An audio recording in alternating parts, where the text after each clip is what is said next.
Hello बच्चों, आप सबका हमारे यूट्यूब चैनल हरे कोचिंग सेंटर में हार्दिक हार्दिक अभिनंदन है। अगर आप हमारे इस चैनल पर फर्स्ट टाइम आए हैं तो कृपया कर इस चैनल को सब्सक्राइब कीजिए तथा बेल आइकन को दबा दीजिए ताकि कोई भी नोटिफिकेशन आप तक सबसे पहले पहुंच सके।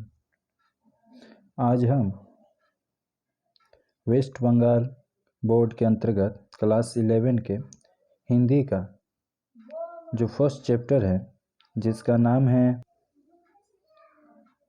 मेरे राम का मुकुट भींग रहा है, जिसके लेखक हैं विद्या निवास मिश्र जी। इस चैप्टर के कुछ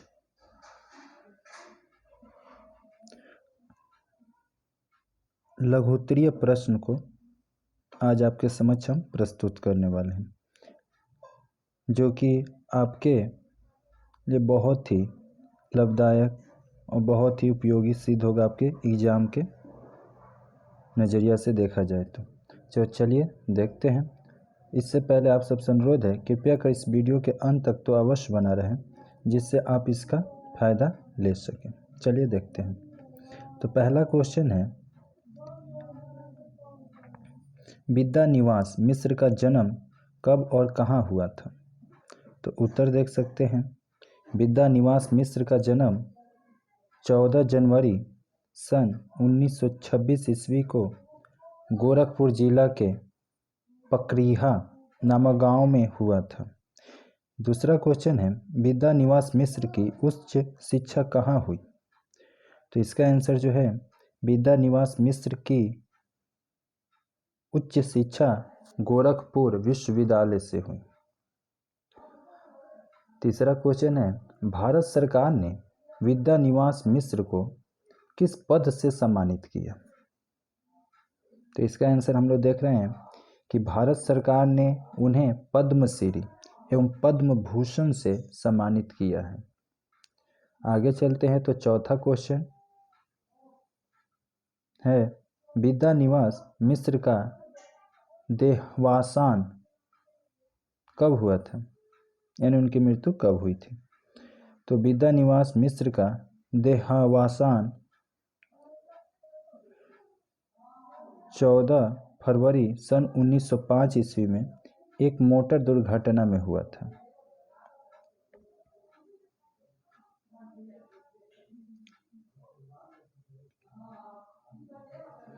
पांचवा क्वेश्चन है, निबंध क्या है? तो निबंध हिंदी गद्य की एक विद्या है। निबंध हिंदी गद्य की एक विद्या है जिसमें लेखक किसी एक विषय पर अपने विचारों को स्वच्छंद रूप से प्रकट करता है। छठा क्वेश्चन है, मेरे राम का मुकुट भींग रहा है, यह किस प्रकार का निबंध है? तो मेरे राम का मुकुट भींग रहा है, यह एक ललित निबंध है। अब क्वेश्चन अब आता है 7 नंबर कि ललित निबंध क्या है? तो ललित निबंध में शैली में लिखित लालित्यपूर्ण निबंध है जिसमें लेखक का आत्मकथन होता है और आत्मपरक होता है। 8 नंबर क्वेश्चन देखिएगा, मेरे राम का मुकुट भींग रहा है, उसकी शुरुआत कहाँ से होती है? तो मेरे राम का मुकुट भींग रहा है ललित निबंध की जो शुरुआत है लेखक के जीवन की एक छोटी सी घटना से होती है। 9 नंबर क्वेश्चन, मेरे राम का मुकुट भींग रहा है में किनका उल्लेख है?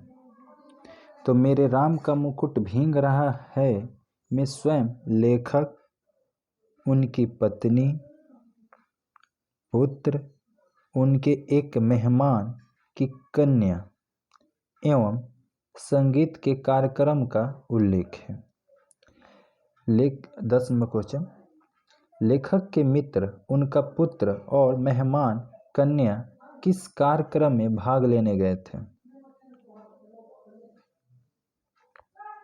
तो लेखक के मित्र, उनका पुत्र और महानगरीय वातावरण में पली एक कन्या संगीत के कार्यक्रम में भाग लेने गए थे।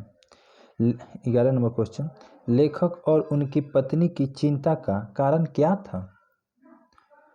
तो बरसात के दिन थे, रात के 12 बजे से अधिक समय निकल गया था, अभी वे लोग कार्यक्रम से नहीं लौटे थे।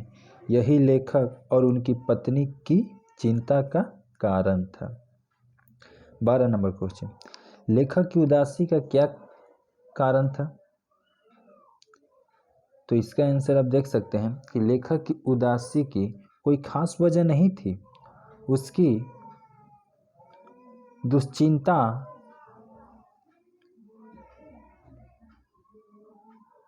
अनमनापन, तनाव, अस्वास्थ्य संबंधी कुछ गड़बड़ियाँ थी।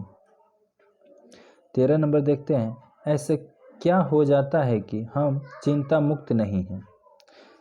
इसका उत्तर देखिएगा, कभी कभी हमारे जीवन की छोटी सी घटना या मामूली सी बात भी चिंता का कारण बन जाती है, क्योंकि मनुष्य चिंतनशील प्राणी है।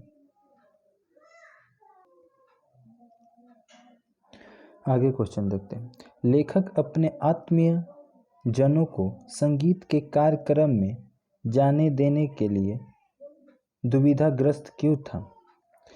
तो इसका उत्तर है, लेखक आजकल की महानगरों की असुरक्षित स्थिति को देखते हुए उन्हें कार्यक्रम में रात में नहीं जाना देना चाहते थे। 15 नंबर, लेखक और उनकी पत्नी उद्विग्न और बेचैन क्यों थे? तो बरसात हो गई थी, रात के 12 बज गए थे। रात में एक युवती महानगरीय असुरक्षित वातावरण उनकी उद्विग्नता और बेचैनी का कारण बन गया था। लेखक बरामदे में रात में कुर्सी लगाकर उनकी राह क्यों जोहने लगा? तो लेखक बरामदे में रात में कुर्सी लगाकर उनकी राह जोहने लगा, क्योंकि बारिश के बंद होने पर भी वे लोग नहीं लौटे थे। एक अज्ञात दुश्चिंता में लेखक घबरा उठा था। 17 नंबर, बरसात में राम का क्या भीग रहा होगा? तो इसका आंसर देख लीजिए, बरसात में राम का मुकुट भीग रहा होगा। मुकुट किसका प्रतीक है? तो मुकुट प्रतीक है व्यक्ति के ऐश्वर्य का, जो लोक मन प्रदान करता है। उत्कृष्ट व्यक्ति समाज में क्या करता है? 19 नंबर क्वेश्चन है। तो उत्कृष्ट व्यक्ति समाज में निर्वासन की व्यवस्था भोगता है, त्याग एवं बलिदान करता है, परिवार, समाज या राष्ट्र के लिए। उसकी इसी भावना के कारण लोकमानस उसकी अभिषेक करता है। 20 नंबर, लक्ष्मण का कमरबंद दुपट्टा किसका प्रतीक है? तो लक्ष्मण का कमरबंद दुपट्टा सजग पहरी का जागरूकता का प्रतीक है। आप सभी दर्शकों से हाथ जोड़कर अनुरोध है, कृपया कर इस चैनल को सब्सक्राइब कीजिए तथा बेल आइकन को दबा दीजिए, ताकि आपको इसी तरह के अन्य वीडियो जो आपके कक्षा वर्ग से ताल्लुक़ रखता है वो आपको शीघ्र ही प्राप्त हो सके और उसकी जानकारी आपको हमेशा मिलता रहे। तो चलिए आगे देखते हैं।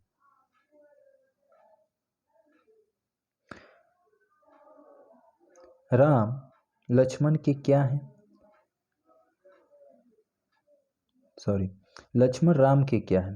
तो लक्ष्मण राम के सिर्फ भाई ही नहीं, बल्कि लक्ष्मण राम के कीर्ति ध्वज के वाहक भी हैं। अगला क्वेश्चन है, सिंदूर किसका प्रतीक है?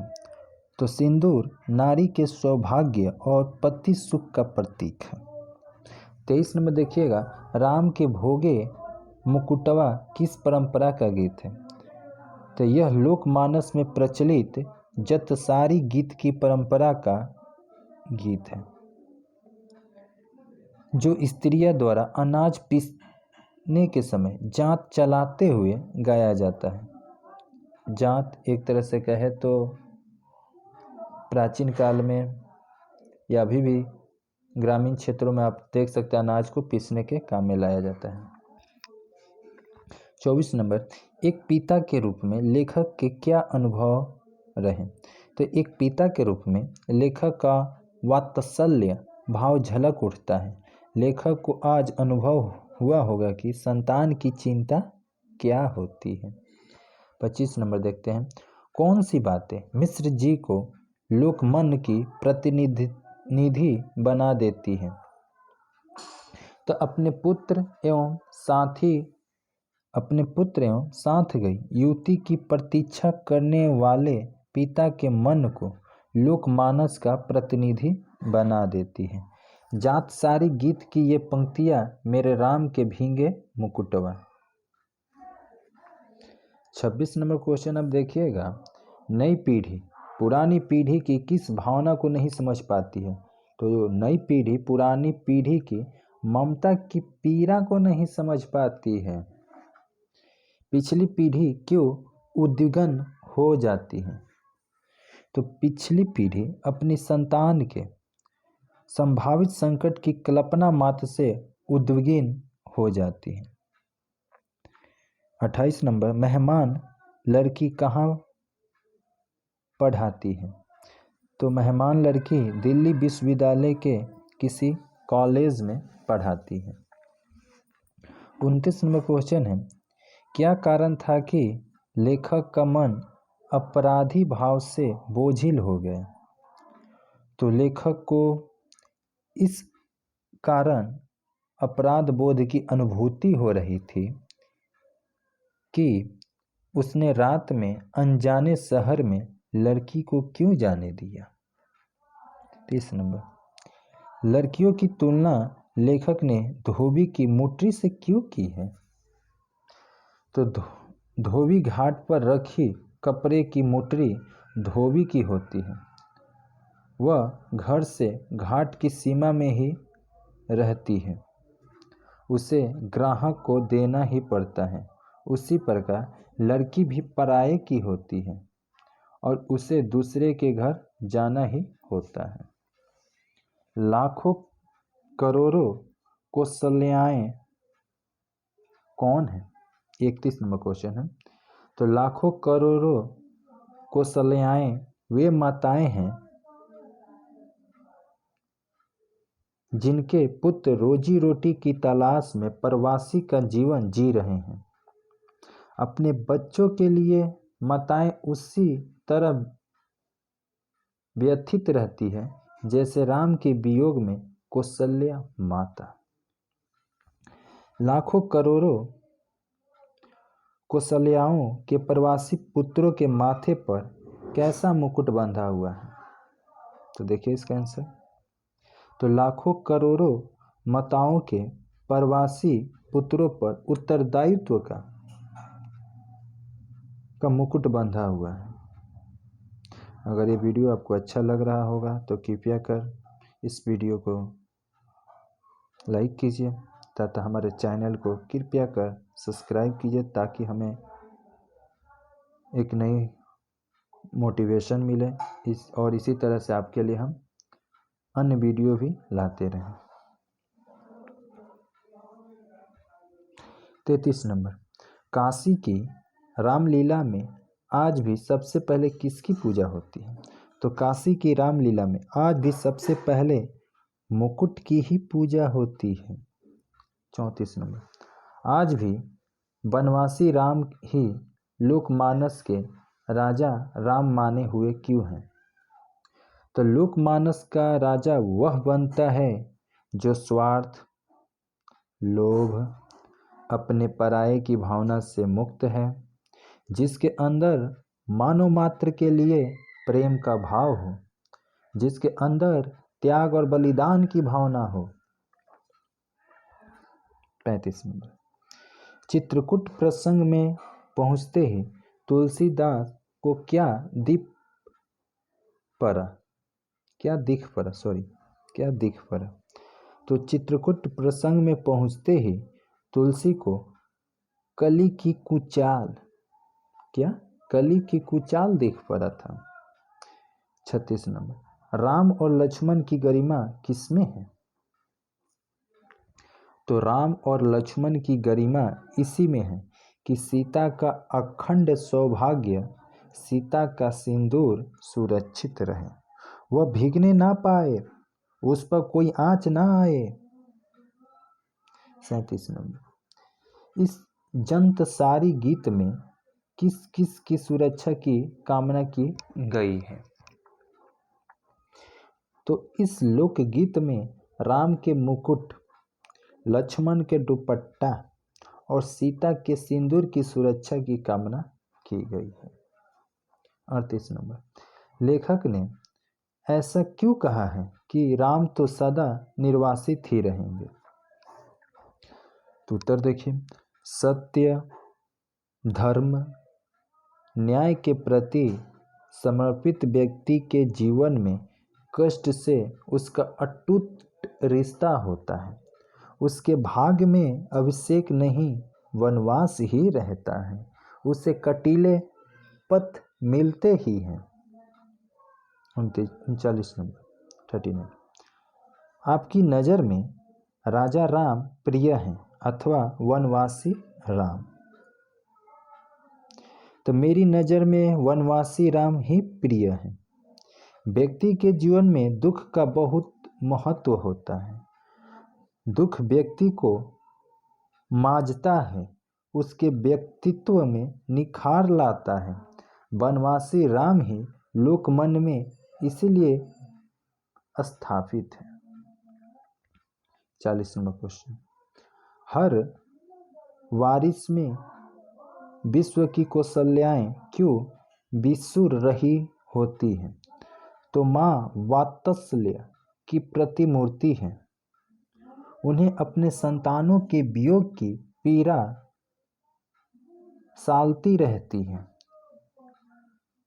वे सोचती हैं कि, यहाँ पर ये दिया है, वे सोचती है कि इस आंधी पानी में हम तो सुरक्षा के घेरे में हैं और हमारे ऐश्वर्य की अधिकारिणी संतानें वन वन भटक रहे हैं, इसीलिए वे विसुर रही होती हैं।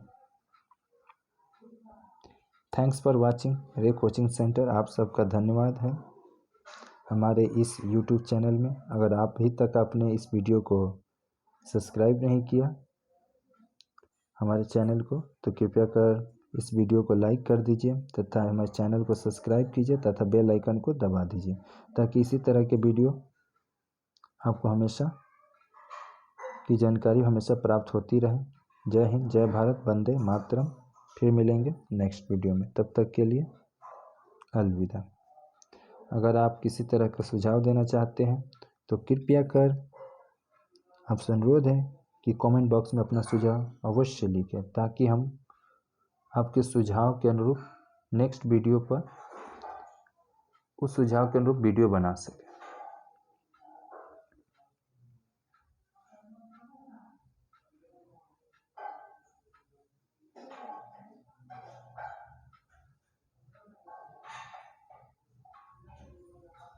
सॉरी फ्रेंड, आगे चलते हैं। तो लेखक के अनुसार कौन सी चीज़ें साथ साथ चलती हैं? तो लेखक के अनुसार ऐश्वर्य और निर्वासन दोनों ही साथ साथ चलते हैं। 42 नंबर, अवध भयावह कब लगने लगी? तो राम के वनवास के बाद अवध भयावह एवं काल रात्रि की तरह अंधियारी लगने लगी थी। 43 नंबर, वनवास के पश्चात यानी राम के लोकमानस किस बात को लेकर चंचित हो जाता है? तो वनवास के पश्चात लोग यही सोचते हैं कि राम भीगे तो भीगे पर राम के उत्कर्ष की कल्पना न भीगने पाए, वह हर वारिस में सुरक्षित रहे। इस बात को लेकर लोकमानस चिंतित हो जाता है। 44 नंबर, अयोध्या कब फिर जंगल बन जाती है? सीता के पुनः वनवास के पश्चात अयोध्या फिर जंगल बन जाती है। आगे देखते हैं क्वेश्चन, सीता को वन में पुनः भेजना राम की क्या विवशता बन जाती है? तो इसका आंसर देखिए, अपने आदर्शों के निर्वहन के लिए सीता को वन भेजना राम की विवशता बन जाती है। 46 नंबर 46 नंबर देखिए, तेज बारिश में पेड़ की सघन छाया भी क्यों दुखद हो जाती है। तो तेज बारिश में पत्तों के छन छन कर बारिश की बूंदें हमें भिगाने लगती हैं। इस कारण पेड़ की सघन छाया भी कष्टकर हो जाती है। 47 में देखिए, मेरे राम का मुकुट भींग रहा है, निबंध में किसका चित्रण हुआ है। तो उत्तर है आपके समझ, मेरे राम का मुकुट भींग रहा है निबंध में आधुनिक जीवन की विसंगतियों एवं विषमताओं का चित्रण हुआ है। 48 नंबर, मेरे राम का मुकुट भींग रहा है निबंध में प्रमुख किन 3 चीज़ों की चर्चा हुई है। तो मेरे राम के मुकुट भींग रहा है निबंध में राम के मुकुट, लक्ष्मण की कमर में बांधा हुआ दुपट्टा और सीता के मांग के सिंदूर की चर्चा प्रमुख रूप से हुई है। 49 नंबर, आधुनिक संदर्भ में मेरे राम का मुकुट भींग रहा है निबंध का प्रासंगिकता क्या है। तो आज भी अनाम करोड़ों कौशल्याओं के प्राण के समान पुत्र रोजी रोटी की तलाश में जंगल में भटक रहे हैं, वे भी तो उसी राम की तरह हैं। 50 नंबर, क्या राम से संबंधित स्थानों को पर्यटन केंद्र के रूप में विकसित करने के पक्ष में लेखक है। नहीं, राम से संबंधित स्थानों की मौलिकता को लेखक बचाए रखना चाहता है। वह उन स्थानों एवं वस्तुओं से छेड़छाड़ करने के पक्ष में नहीं है।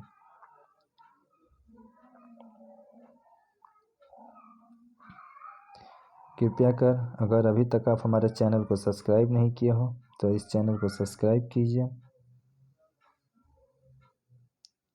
तथा बगल में जो बेल आइकन है उसको अवश्य दबा दीजिए ताकि कोई भी नोटिफिकेशन आप तक सबसे शीघ्र पहुंच सके। तथा अगर ये वीडियो आपके लिए मददगार हो तो अवश्य लाइक करें। जय हिंद, जय भारत, वंदे मातरम।